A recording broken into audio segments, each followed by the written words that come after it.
Well, hello, ladies and gentlemen. Welcome to another episode of the 11 Bang Bang channel. I'm your host, Ethan Woods, and today I'm going to bring forth an idea I had.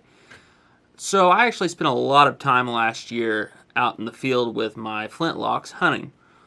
And one thing I noticed is that whenever I was hunting, especially bird hunting, that once I fired, it was kind of annoying how long I'd have to sit there, and basically everybody would have to sit there and wait for me while I was reloading my musket with birdshot.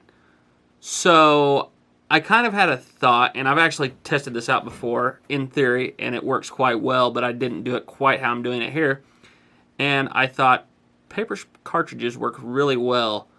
Why couldn't I make a birdshot paper cartridge? And I've done this before with dove hunting, and it's worked really well, and it basically just modified a standard paper cartridge design, but with birdshot. And the problem is the paper likes to split, and it likes to kind of, it can be a bit of a mess. So I was in Dollar Tree today, and I was picking up some stuff for the range, and I couldn't help but notice, for $1.25, this big bag of penny, quarter, dime, and nickel rolls. And I seem to remember a story about somebody firing dimes out of a 12-gauge shotgun. Thinking about how the Brown Bess is a 75 caliber, basically an 11 gauge, I thought to myself, maybe this might work. And so, if you couldn't tell here, I've actually got a couple of things. I've loaded up several of these already. So I have right here, this is a standard round ball, and what this does is it makes this cartridge fit tight. Like, this might improve my accuracy. I'm going to do some testing with these and see how well they work. I will tell you, this is, like I said, this is a tight fit down that Brown Bess bore. But the thing I'm really going to talk about today is this. This is a number 5 shot paper cartridge. And it's very robust. It holds itself together real well. And let me show you how I've gone about making these and see if they actually work fairly decent. We'll show that later on in the video. We'll be doing that tomorrow. But first of all, what you're going to need is you're going to be needing a paper roll for dimes. That's one of the downfalls is only the dimes work, and they are very tight in a 75 caliber Brown Bess. I mean, I'm sure if you had maybe a 10 gauge, you might be able to put the pennies in there, but I don't know. All I know is dimes seem to work decently enough for the 75 caliber Brown Bess. So you will need a roll for dimes. Next is you're going to need something like this. This is a 20 gauge wad. This is from Track of the Wolf. If you're already hunting with muskets and stuff like this, you probably already have these. But if you don't, they're not very expensive. Just buy yourself a bag of them from Track of the Wolf. And what I'm going to do is I'm going to go ahead and I'm going to take this and I'm going to split it in half. Go ahead, take our tube. Oh, also you're going to need some sort of paper. I'm using a shop towel. Seems to work fairly well. If you're in the field where you're hunting birds and there's tall grass, I would probably use something like wax paper because it is going to be more flame retardant. Just do some experimenting with some flame retardant stuff so you don't burn the countryside down. Next, you will see that we have a crimped end and we have an open end. I'm going to go ahead and I'm going to wrap this piece of wad up in here like I'm using a patch, and I'm going to double wrap it because that's about the that's kind of the thing I figured out works the best. And it's going to be a tight fit, but we're going to load it like we're loading a patched round ball into a rifle barrel. And we're just going to gently kind of push it in there, and then you're going to need something. I'm going to use this permanent marker here to ram it all the way down to the bottom. There you go, and you will see that we have a very nice wad in the bottom of this now. So now what I'm going to do is I'm going to go ahead and I'm going to ram what remaining paper I have around it so I have a fairly decent cushion in between the wad and the shot. So we'll go ahead and do that. And as you can see, guys, this just seals up beautifully in the front. This tube is a little weird because it's kind of falling apart, but you get the point. Next, I'm going to measure out my shot, and I'm going to be using 100 grains of shot and 100 grains of powder. So let's see here. I'm going to pour this in there. So we went ahead and we got our shot loaded in there, and we can't just go ahead and put powder down on the shot. That won't work. So what we're going to do is the same thing we did just a second ago. We're going to take one of our 20 gauge wads, the split one. And we are going to double patch it, basically, and shove it down on top of this shot. So we'll have wad over shot, or wad undershot and wad overshot.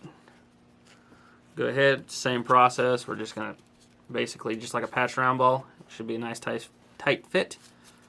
See, there, I've got it shoved in there, and kind of compress it down a little bit. You don't want to do it too much because you don't want it bulging in the front. That's the whole reason why we're using these cardboard tubes in the first place. Go ahead, get that nice and wad it up under there. And this is actually going to work as a cushion, aid as a cushion under the shot. So there we go. We have our wad under shot. Now we're going to go ahead and we're going to measure ourselves out 100 grains of, and this is a 75 caliber, so I'm going to use 100 grains of 1F. Alright, so we got our powder poured in there, and if you couldn't tell, it's pretty close to the top. So what we're going to do now is we're going to go ahead and we're going to put what I don't even really consider a wad. It's more of a cork. Depending on how far away your powder is from the top of the cartridge, or the shell, I guess we could call these paper shells, you may have to split a wad or you may not. But basically what we're going to do is the same thing we've been doing. However, we're going to leave a little extra paper on this one because we're actually going to use this as our tail to pull the cork out. So just like we've been doing, go ahead, start that in there like a patched round ball. And this one's going to be tight because I think I had too much paper in one of my other wads. But we can get it just about flush if we kind of push it a little bit. Alright, so there we go. Go ahead and we'll fold that paper up on top there. Kind of maybe twist it a little bit. And we have ourselves, and also I like to go ahead and just here at the top of the cartridge, give it a little bit of a taper. Kind of squeezing in on that cork. Just so it helps it seal a little bit better. So there you have it. We have ourselves a paper shotgun shell for a 75 caliber Brown Bess. Now, as to how well these things will work, I don't know. They may all work beautifully. They may just come out like a slug. But we'll see. We'll test that out here in a little bit. Okay, guys, so we're out here at the range. We just got done shooting the Cabin Fever Challenge. No spoilers on that. But let's go ahead and let's test out our paper cartridges. So first off, we're going to go ahead and start by priming the pan. Pull out the cork. Cork came right out. We're going to prime the pan now. Nice generous loading of powder there. Pour the rest of the powder down the barrel. Okay, and then the whole cartridge will follow. And this is a tight fit, I will say that. Fits better on an Indian made musket. Yeah, it does. Get it smashed down in there. I don't know, these might be a little bit big for a 75 caliber. There we go. Okay, now the good news is we're kind of worried about speed, but not really. This is all about practicality. And we're going to see if these things even open up. They may just be a colossal failure. Alrighty, here we go. 25 yards at our target from the Cabin Fever Challenge. Not a whole lot of recoil. Let's go see what it looks like. Okay, so here you can see our results. It actually opened up quite a bit. And as far as penetration goes, it penetrated all the way through the clipboard. So that's pretty decent for number 5 shot. Let's try it out at a little further range. Okay guys, so something to keep in mind, we had a little bit of a failure of our cartridge. It came apart on the end of our rammer. So we're gonna see if this will even work fairly well. Alrighty, let's try this. This is at 50. And mind you, this is kind of a cartridge that fell apart, so I'm not even gonna aim at the target, I'm gonna save it. I'm gonna aim at a clipboard on the bottom left-hand side.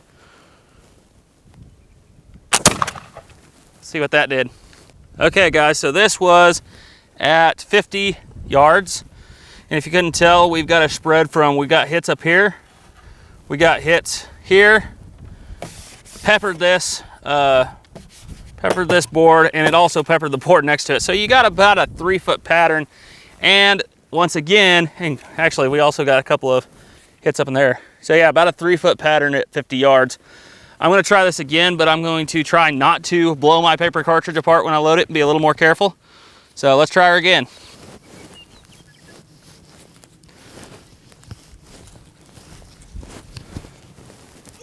Mercy. About need a ball starter for this. Okay guys, so I'm not gonna lie, that was a little bit of a nightmare to get down, but the bore of this gun looks like I just cleaned it. Yeah, this was also the first cartridge I made. It was like a prototype cartridge, so I'm gonna blame it on that. We won't really fault the cartridges for that, but let's go ahead and try the 100-yard gong with this one.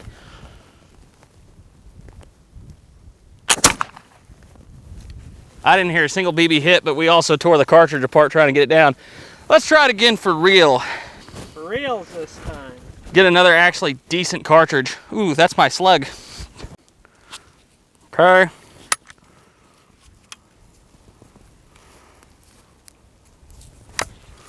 All right.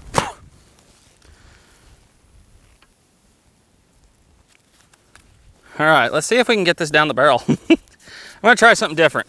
I'm gonna try going this way first.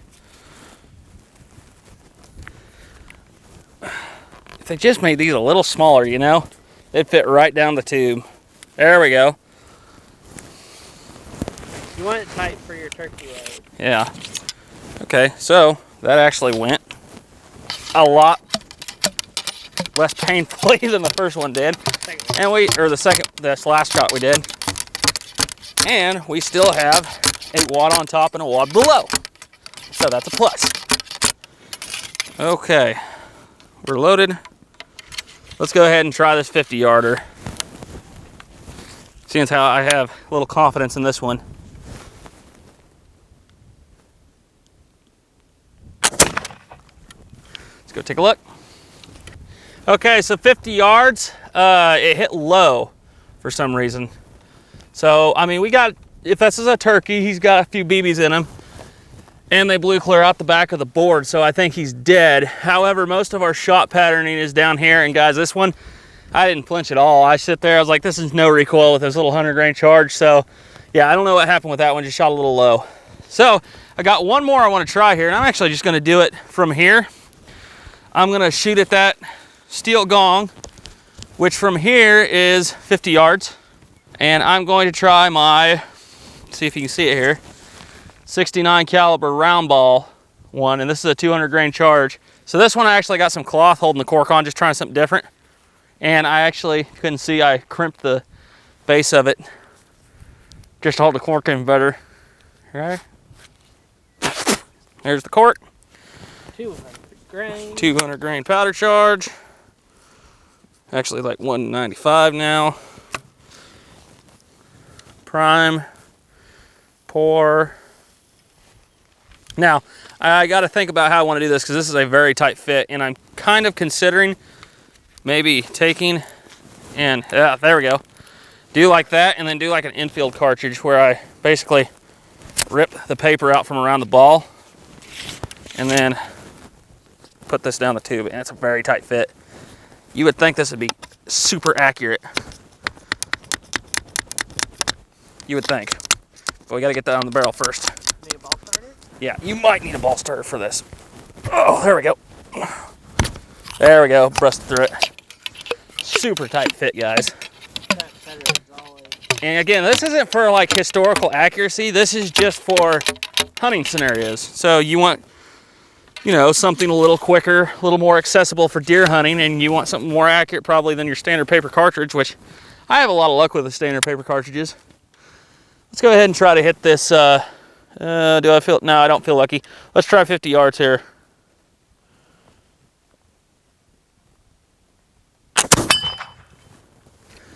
That's actually really accurate. Hit pretty hard too. It did hit pretty hard. I like that.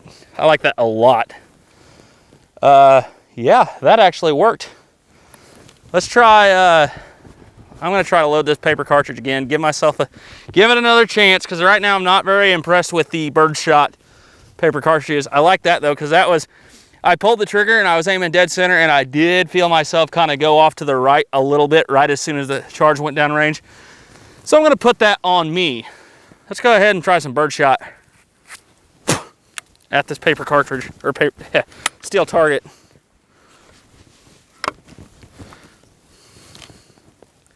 All right, this is your last chance birdshot. Birdshot in a paper cartridge has always been a pain. So, because it just wants to blow around, or not blow around it. Oop, that's not the way I want to go. I want to go this way. The way I tried the first time. Okay, this one still crumpled up, but it's still holding together. And this might actually work.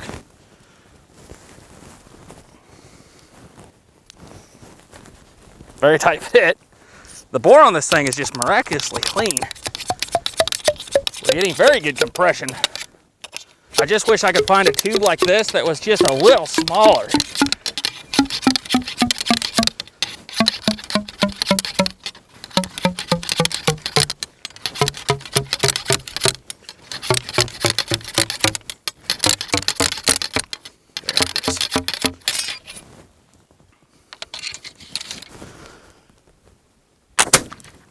So guys, what are my thoughts on these paper cartridges? Well, they probably need a little more refining. These actually work okay. You know, they'll definitely do the job for killing a turkey.